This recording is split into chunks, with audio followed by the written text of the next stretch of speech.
Recording. And we are live. Surprise, everybody. Saturday night episode. Celtics are going to play in about an hour and a half. We wanted to deliver to you an early RINO podcast from a 2-week break after Easter Sunday. Yep. Hey, Kaitlin, how are you today? I'm really good, Jeff. And I was actually kind of freaking out about doing this on Saturday. So I got microneedling done on Thursday, just to give a little tidbit on my life. Okay. What's microneedling? Okay. Because I'm a woman and I'll be upfront about it. Are you? Wait. How do you define woman? Well, I have a uterus and my chromosomes. What's a woman? What's a woman? Oh God. God. Okay, so I got microneedling done, which is where it's a procedure where they take like a glide and they make tiny scars on your face. A glide? What's a glide? Like hyaluronic acid. You're a dude. You don't. I don't know understand. what any of these words mean. I don't. Okay, it's a serum, and then they have a They have a microneedling pen that will create little scars on my face. But what happens after that, I do it so it resurfaces my skin. So like my skin from old teenage acne scars. I'm upfront about all this. And your face is like super red for up to 2 days afterwards. So I was nervous about coming on today. I'm actually wearing a ton of makeup. It doesn't, I can't tell. I mean, it doesn't. It looks fine on camera. Yeah, no, I think it's fine. I was nervous. No, but to ruin your good mood. Oh. I'm going to show you something. Okay. This came up on the internet today. All right. Let me share the screen first.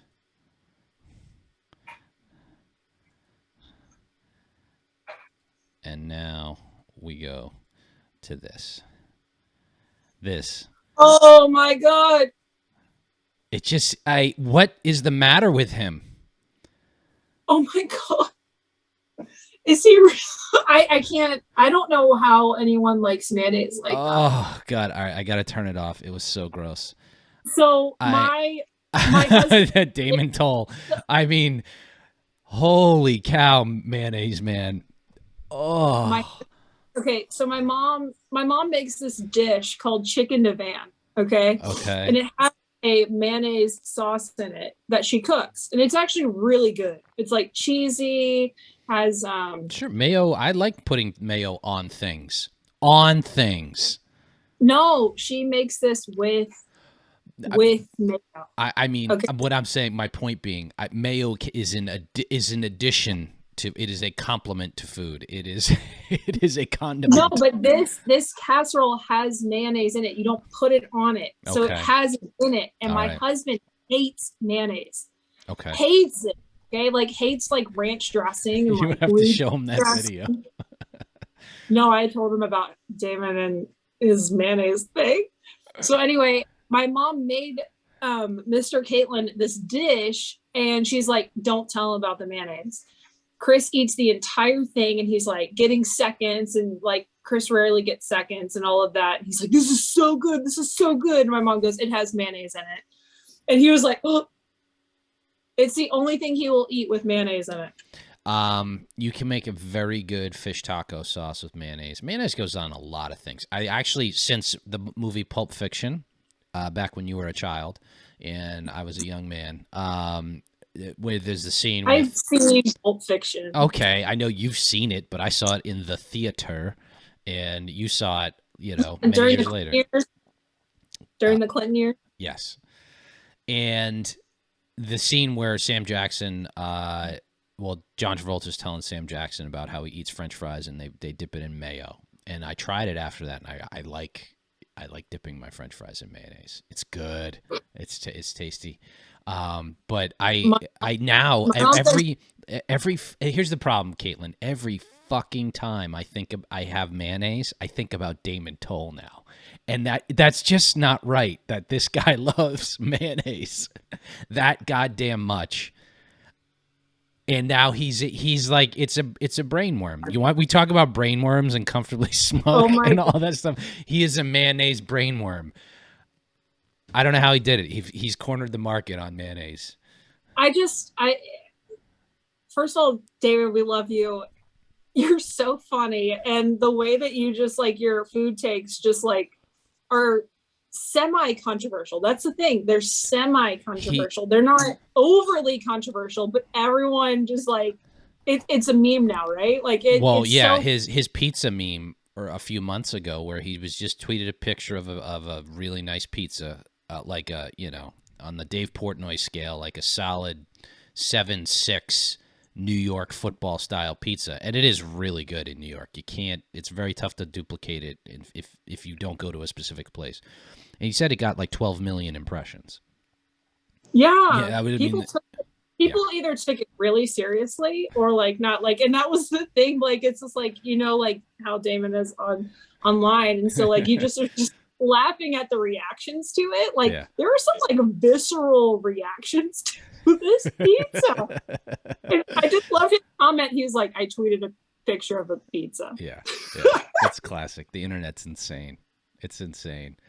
Anyway, speaking of insane, the Disney Corporation went out of their minds a few weeks ago, and it is culminated in the Florida State Senate revoking their special status. I forget what it's called. Do you remember what it's called? Reedy Creek. Yeah, special district. Yeah, they all these places in Florida have these unique arrangements because they're unique places like Disney. It's like so big and massive that it just needs a special, I'll call it a carve out, right? Not like tax breaks or things like that, because that's a little different across the board. Now, did DeSantis sign it into law? I know the Florida State Senate passed it. Yeah, this week. So when he did, I think it was combined with the congressional House, or all of the congressional maps. I think it was attached. Oh, it was part of that. Okay. To give my tidbit on the congressional maps, essentially the Florida legislature approved an old map, and then DeSantis was like, we're rewriting the maps. And then they re-voted on new maps, and that was a part of this bill. Yes. So we want aggressive Republicans on congressional and all government maps. Yes. That's a bigger deal than a lot of people think it is. Yeah. I saw something today, like there's still the New York map is still not nailed down, I believe. Is that correct? I think it's in some type of litigation, right? I mean, it's a severe gerrymandering. I mean, it was bonkers how they would gain 3 seats or something in New York State. The Democrats. No, so they essentially like gerrymandered out like a ton of Republicans. Yeah, yes. Yeah. Seats, like Claudia Tenney would be gone. It's clearly a gerrymander. And so is Illinois. But I look at like a year ago, they were talking about Republican gerrymandering. It's just like they had no shame. And this is where you look at what DeSantis did to Disney in the context of all this stuff, and it's like I want to talk about you. You read Charlie Cook's piece, as did I, and I heard him on the editor's podcast yesterday about his saying it was a bad idea for Republicans and DeSantis to go after Disney and remove their special status in the state of Florida. Yeah, go ahead. I think there's arguments pro and con. Here's my thing on this. I think when we start out, we look at the facts, right? DeSantis came out with this bill trying to stop the teaching of gender theory and sexual education for 3rd grade and below. That shouldn't be controversial. We've said this on the podcast, right? Not controversial. It's not age appropriate at all. These are things that everybody should agree on. I think that if you wanted to teach that later on, go ahead.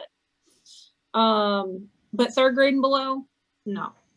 I never had this type of education, third grade below. Well, it's even not like we've progressed to where that would be appropriate. But it's even, not I'd have to. I mean, as a parent, and I just did something I hate as a parent.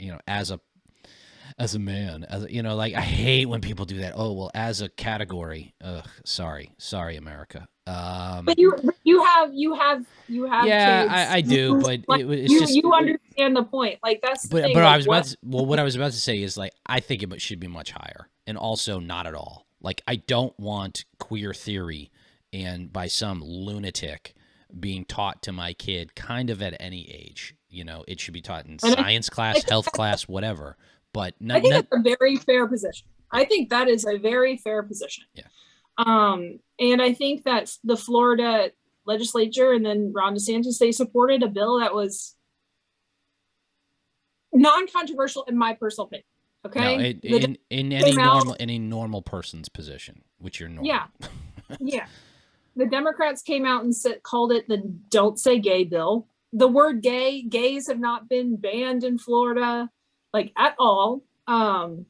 What their big problem is that we can't teach such cool education and gender theory to third grade below. That's the hill that they died on. Okay. And there was videos that came out from Zoom meetings from Disney executives talking about how they were crowbarring in this bonkers agenda, and people. This is so I'm torn with it. I get Charlie Cook's point that it could be damaging to the people of Florida. We shouldn't do this revenge thing, but also I'm kind of tired. I mean, the market will eventually sort out all these woke corporations. It will. Well, it's already happening. It is, right? So, like, we got news today that Disney's was it shareholder value or the value of it gone down $41 billion. That's nothing to bat an eye at. Yeah, well, I'm a shareholder. I have a lot of stock. I have a fuck ton of stock in Disney. I mean, it's Disney. I have a lot of stock in Disney. Which, Jeff, if you have a lot of stock in Disney, you literally could have gone to Disney and been like, STFU. Well, I'm gonna have to at some point because I'm gonna hold it.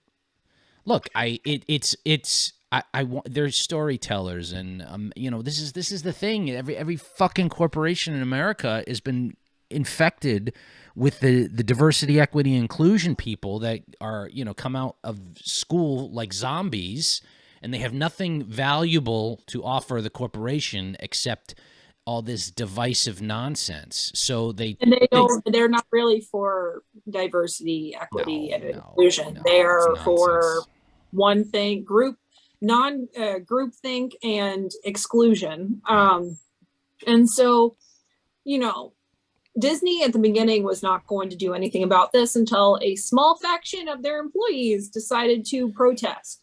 A small faction pushed this. It's cowardly leadership. They have to say no. Just say no to your dipshit employees who want to do this nonsense, whether they're on the left or the right.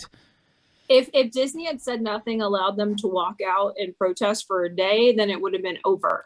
Kaput. And Ron DeSantis would have still signed this into it, and Reedy Creek would still be around, right? Mm-hmm. And so that was the thing. So Disney, after that, decided to threaten the state of the government of Florida. They're and to put Ron DeSantis out, and Republicans out of government. And that's what they threatened that. And so, and to Charlie Cook, who I love Charlie, but this is the thing, man. When you pick a fight, when you start a fight, you have to hit back. You have to hit back. You can't just like pull this. His claim was, there was a win because the bill was passed. Well, no, it wasn't a win. They kept going with this. Disney started this nonsense. All the execs and the kooky people who are activists there, they started this and they kept going with it. So I completely agree. Yeah. I mean, right. So they kept going. And again, it's not illegal to say gay in Florida. So if did you see Damon's tweet? that he got caught in Sarasota. He got caught by saying that he was arrested. I was like, leave that guy's ass in the slammer. But anyway, like the big thing that I think that the left is not ready for is that the right's not going to play around anymore. Okay. Sure, yeah. For years, the right has promoted giving tax breaks to corporations, wanting to be good with business. But the problem is this big business is introducing socially progressive values in and trying to force them down everyone's throats. It's interesting because you saw ExxonMobil in Houston not allowing Black Lives Matter flags and I think the LGBT flag in their corporate offices anymore. Yeah, no, and people freaking out about, and I'm sure the freak out is small, to be quite honest. Actually, I don't think the backlash is as huge as people think. But you know what? I'd prefer a neutral corporate atmosphere rather than being, pushed into a certain line of thinking or have to be forced into that by corporations. And they would not be as controversial if they did not take a side. If they stayed neutral, this would not be happening. The pushback is coming. The pushback is coming. It's coming across the board, and this, one of our next topics. Actually, it's a decent segue with into David French, who had a great tweet today. We'll get to that in a second. But that was yesterday, and it was funny. Yeah, the Frenchian model is to just sue them and. You'll sue get them your on way. the back. It's so allow the left to abuse you and pass laws that just abuse you and all this other stuff, and then hire a lawyer and sue on the back end. Like that's not over time. All you're doing is creating a lot of resentment, right? Like that's one of the things I don't think David really understands the philosophy of this within certain groups. If that keeps happening, all you're going to do is create resentment within communities, and they're going to have a populist uprising. Like we've talked about this all the time. And then I think with that, it's like Charlie Cook's position is a little bit David Frenchian, right? It's like, well, you already won with passing the law. It's like, yeah, you did. But Disney can fuck around like and these corporations and they mentioned it on the editor's podcast today. It's like, well, Major League Baseball and Delta threatened to leave Georgia over, I don't know, maybe it was the did they? Well, no, but they stood their ground. Like the politicians stood their ground, where other people have caved in a heartbeat.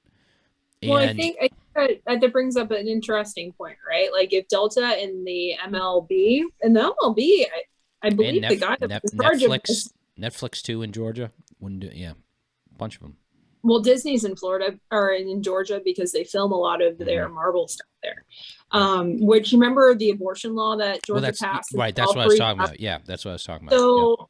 So the thing is that I don't think a lot of people understand that these big corporations, when they get their tax breaks and they get all of this infrastructure built in a certain area, along with the tax breaks, they're not going to pack up and move because they've already sunk a lot of money into it. I mean, like Disney is not the type of, I guess, company. I mean, how can I say this? Weird. Disney is weird. So they used to actually do a lot of animation in Florida.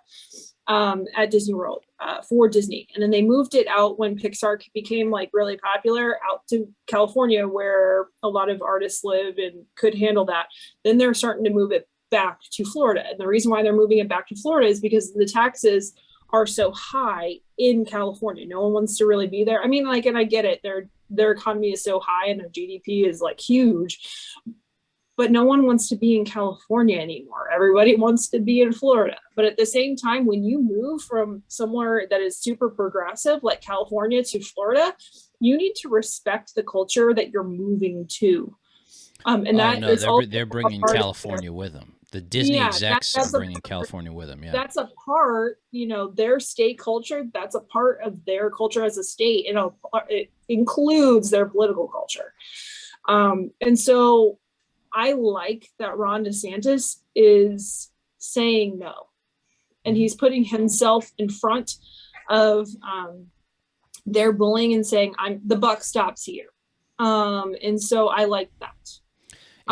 Whether or not we agree on the Reedy Creek special district, first of all, these special districts, all of them, they're not conservative at all. So why are we have any of them?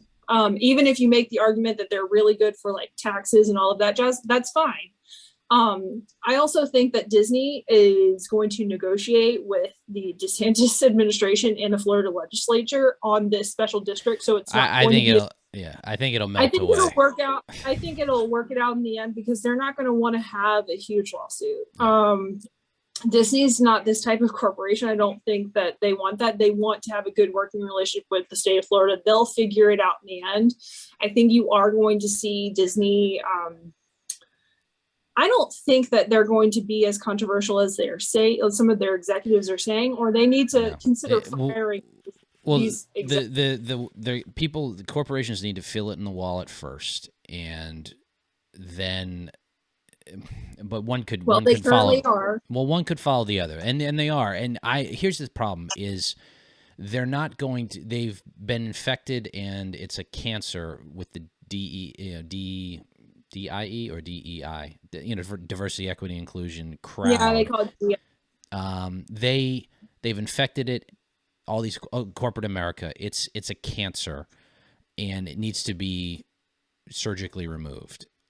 Because it's we know every corporation is happening everywhere, there's a rule, O'Sullivan's rule, which it states anything that is not overtly conservative will eventually move to the left over time, and we're seeing that everywhere. It doesn't matter. It's like I was watching a couple weeks ago a commercial for Adidas talking about like. Women or a trans woman, doesn't matter what kind of woman you are. In the commercial, I'm just like, like, just make me t-shirts. Like, stop it. And it's like they're beating you over the head with it. Where the point should be neutrality. Make clothing. Make movies. And I don't want to be like going back to the early 2000s with the Dixie Chicks and Shut Up and Sing. And we're not talking about a war here. We're talking about a twisted ideology that is bent on reshaping the way we live and the way we think, which is antithetical to natural law. And so the pushback is coming, and I think if we can do little things to hurry it along, I'm A-okay with that. I think that, especially with like the ExxonMobil thing. So ExxonMobil has been trying to get in the back, trying to shake hands with Dems for a while now, based on clean energy prospects and what they want to move forward with that. I mean, these big gas companies are starting to think that way. Whether we like it or not. And so they wanted to get on the Dems good side. And so, like the thing with like flying the LGBT flag and BLM and all this other stuff, people are allowed to agree with certain positions, whether you like it or not. Right. Mm-hmm. And so corporations who take these very public policies, what they do is exclude parts of it. It's kind of like the old Mike. Do you remember the old Michael Jordan quote? Well, Republicans like basketball shoes too. Right. Yeah. You're easily alienating, 50% of your sales. Well, I think that's the reason why people don't like LeBron, because he's like out there and like there's a lot of reasons why LeBron sucks. We could do a whole episode on why LeBron. Okay, well, this is sports podcast. So anyway, it's one of those things where it's like I wish corporations would go back to very neutral terms. I'm not totally against the diversity aspect of it, but when you try to exclude and promote equity, which means opportunity, the outcomes issue, which is just straight up communism, that's when I have the problem. Yeah. The thing is I don't feel sorry for Disney. That's one of the things that I think a lot of people like. I actually had a controversial opinion on Twitter yesterday. I don't like Marjorie Taylor Greene at all. I make this very. She's fucking nuts.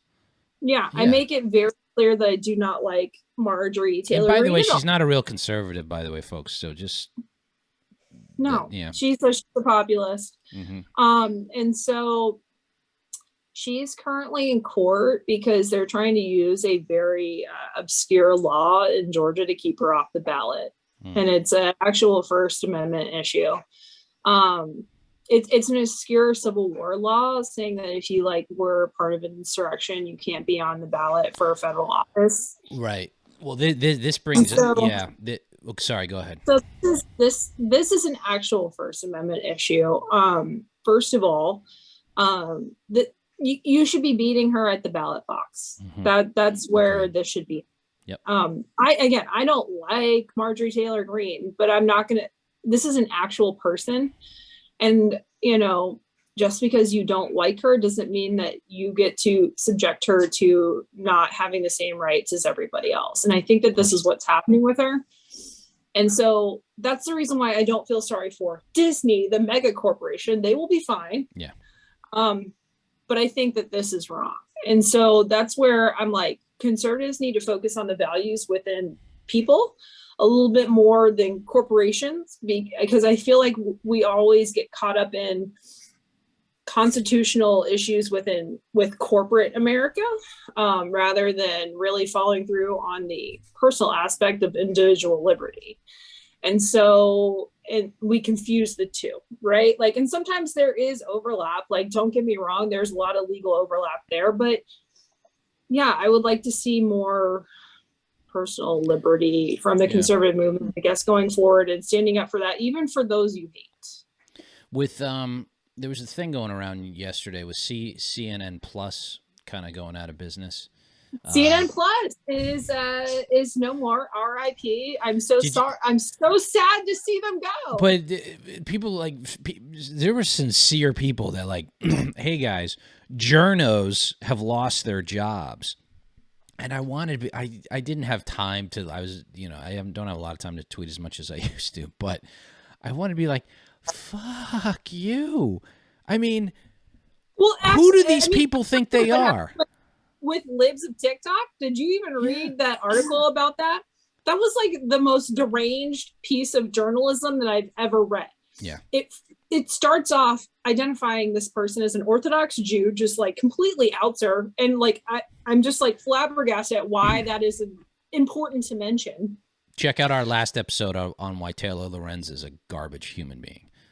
Yeah, she sucks. And so, I mean, reading this, it was just completely cites Media Matters as an expert. I was like, oh my God, this is a fucking hit piece.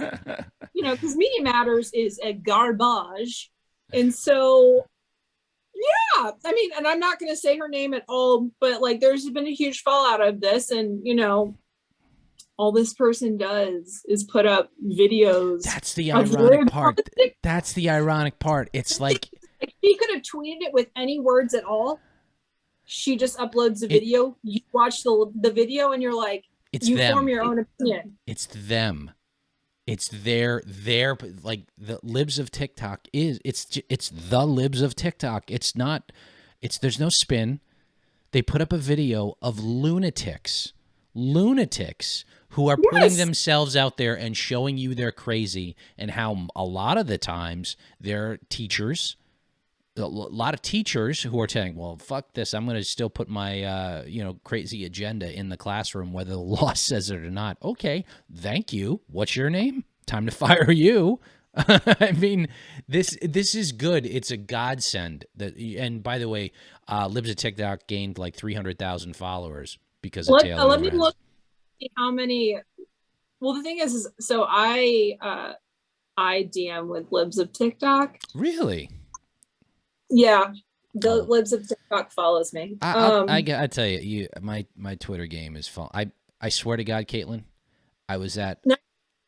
she's the nicest person. I had I'm sure she's great. But yeah. I mean, there's been so much that's happened in the past 2 weeks. I mean, Elon Musk is going to buy Twitter, which is great. CNN Plus goes out of business. I don't feel sorry for a single journo. Learn the code. Screw you. Like, it sounds like Elon Musk has gained more money in order to do a bear hug, right? Is that what they call it? I mean, a hostile take. I don't know. You know, it would be I don't know if it's going to be a hostile takeover, but you know, Twitter the board of directors was talking about doing a poison pill thing, which would dilute the shares, which you can't do. The board of directors is obligated to act on behalf of the shareholders' fiduciary interest, and you can't fuck with that. And I mean, you're actually getting into some real serious shit if you want to throw a poison pill in there. But he could buy that up too, though. It's not. It wouldn't. Well, they're doing. That's the thing. Like, if they do that, my mother-in-law was a corporate lawyer and had to deal with some of this. We were talking about like just shares of a company one time, and the fiduciary duty of a board to their shareholders. And she's like, if they do something that is not within the fiscal or financial benefit of their shareholders, they're taking on a lot of risk and responsibility, and so they could be sued. Well, I would sue. Believe me, I would sue them if I still own shares. I used to own a lot of Twitter too. Sold it at a nice profit back when it dipped way back in the late teens. I sold it and then bought a new car. So you know, when it went back up. But we're winning across the board, and that's one thing that was I've heard that before. We are winning quite a bit, and we're going to win more because the left is just that bad. And you know what? I love seeing that clip we played 2 weeks ago in the last episode of Jon Stewart and his garbage show on Apple Plus. Now it has like 40,000 views or something like that. Like it's glorious. It's glorious watching these things fall apart. And it is A-OK for the government to protect individuals' rights, whether it be by passing laws that get critical race theory out of the schools or indoctrination of sexual gender ideology in the schools. These are okay things to do. And we'll wrap it up with what we were talking about before, David French's tweet. I'll show this on here. It was still pretty funny, I think. The audience can see it. Picture of Madison Cawthorn boozing in lingerie and earrings and I guess that's a neck brace, and drinking a little bit. And Madison, if anyone tries to block you from reading at a public library, you know where to find me. So, little call. Rare David French W. That was like, and that was one of the things that I think, you know, that was legit funny. It was great. It was great. I mean, his whole, like, the friggin', but honestly, Drag Queen Story Hour ruined the guy. I mean, absolutely put him in a body bag. Thing, like at least you can be funny about it now, right? Like if that's become like your meme, like what you're known for, at least you like, and that's the kind of old David French that I miss, right? Like where he can actually be funny about something on the internet. Like I feel like he's been so goddamn fucking serious all the time, and like it's always like this like huge reactionary position against his mega critics, and it's like, dude, just chill. Like, you are going to be okay. You can get over what happened in the past and stop generalizing and all that jazz. But that was legitimately fun. Like that really, I wish David French would return to some sort of, I don't know, base that was. Yeah. I doubtful. I think there's more to be. I think there's more coming. Sorry. I think Jonah will return. I don't know. There's some stuff going on. I still listen to Jonah's podcast, and I think he's going through some personal stuff, and I don't want to speculate. Okay? He didn't say. I can only speculate, but it didn't sound. His tone sounded like it was reasonably serious. And it could be probably none of our business, but maybe, I mean, it could be the internal turmoil at the Dispatch with David, and it could be personal, which what I wish him the best. I really do wish him the best, Jonah the best. Jonah, yes. I know you like to sometimes reply to me, and I am snarky, and so are you. But I would never wish ill will on you. No, he's great. He's great. Yeah. He's just but yeah, he will probably come back around when the time comes, because there is the thing which it's like, okay, DeSantis is the nominee in 2 years. What are they going to do? You gonna tell me? You gotta like we're at the moment here, guys. And that'll be the crystal clear. There's no more career after that. There's no more career after that. If they're like, well, no, it's too. They make up some excuse, for whatever reason. Lastly, I want to show Peter Lucas, who's a third-rate columnist at the Boston Herald. Big Trump guy, big boomer, decided to take a shit on Charlie Baker as he's leaving office and pointing out that he's not coming to the Republican convention, which we will be going to in a matter of a month, less than a month. And it was just low class. It's just like, distorting what happened in the intra-party turmoil, and flat out, let me, if I can. And how can people be for the inter-party turmoil right now when we're supposed to go into a red wave? We're supposed to naturally get all these votes. We're supposed to naturally win right now, and people are cheering inter-party turmoil. What the fuck? The part that bothers me the most is that this is the weird part. I don't know. I read this. I'm highlighting it on the screen, which I'm not sure that this is supposed to happen, because he says Deal, who challenged Baker even before Baker chose not to run, is supported by Lions, who will control the convention and the majority of conservative convention delegates. Deal has also been endorsed by Trump. Now, whether we know it or not, I don't believe the chairman. Yeah, Massachusetts is massive Trump state. The chairman is not to be endorsing anybody yet? Correct, or supporting anybody. The chairman is supposed to stay neutral. So Mr. Lucas might have let the cat out of the bag here of what we already knew, what we knew already, which is, you're right, we're going to have a massive red wave here, and we'll pick up some wins in spite of Jim Lyons and the incompetence going on at headquarters. But we have a decent shot. And we don't hate everybody at headquarters. Just want to make sure that's very clear. Yeah, we are against one person because of the actions that they make that are not positive. Incompetence. And Peter Lucas is an apologist for him. It's just it's just this look. Can they even sign checks now? That's the thing. I still don't know. I gave him my delegate fee, so I'm hoping. I mean, we'll see. I'm sure that they came to some sort of agreement that's legal. Hopefully, God. Yeah, I don't know. I mean, if the accounts have been unfrozen, who knows? But it's serious stuff. Anyway, it's been a fun-filled episode. Thank you, Damon Toll, for your mayonnaise aficionado. And David. And thank you to Ron DeSantis for pushing back against the mouse. And David French has a sense of humor, which is great. All right, until next time, head on over to Patreon, patreon.com/RINOpod, patreon.com/RINOpod, for all your RINOpod needs. And it's only $1 a month. Sign up, and we get you some bonus content there. All right, until next time, everybody, have a good week. Bye-bye.